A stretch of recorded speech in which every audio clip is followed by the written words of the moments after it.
Let's talk a little bit about some of the collection that your gallery has. We have, like I said earlier, have always never been taught as to what these artists were doing and what they were trying to say. Can you sort of give us a capsule view of some of the artwork that was depicted? Yes, well, many of the paintings that we have selected, even for the show today, exemplify the movements of the black man in this country.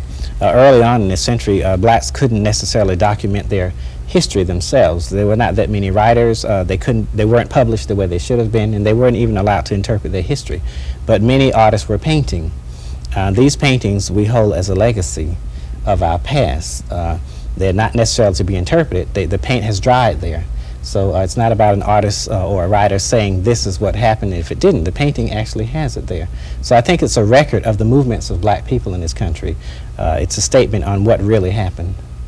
Now, in terms of black art, have black artists been sort of categorized in various categories as to a mode, different mode or meaning or significant aspect of the art, say like a moderate artist or a radical artist? Is that type of dichotomy? Yes, there are several schools of Afro-American art. We have the Afro-Cobra school. This school, they're basically militant. They're fighting for black rights. They tend to think that the arts should be used as a vehicle to fight for one's purposes.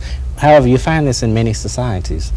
Even in the Mexican society, Rivera and different artists like that, they use their art to fight for the country's freedom. However, you still have the aesthetic group of Afro-American artists that simply paint flowers, abstractions, and some just simply paint aesthetic themes that have nothing to do with social practices or politics. So there's a dichotomy between the two styles. Is that existing today in terms of some of the contemporary artists? Yeah, in fact, that's exactly what I'm speaking of. Early on in the country, you had artists basically painting the same things. Until the Harlem Renaissance period came, blacks came together and they realized that they wanted to appreciate themselves and their culture. Then you had the reflecting back to Africa.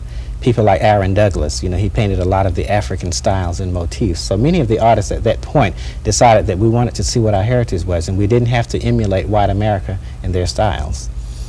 What about the black American experience? What is the European influence? What is the African influence? You sort of hit upon it just then.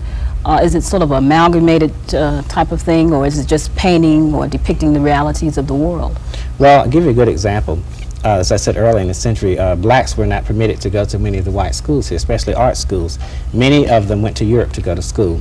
Upon this European education, you have blacks that studied in Italy and different places like that, and they became very eclectic in their style simply because they picked up a European style, say Italian Renaissance style of painting. However, they would put a black subject matter in the style, which means that when you came home, you would have black people painted in a Venetian style, a black man looking like the background having a Mona Lisa background. So it's very eclectic.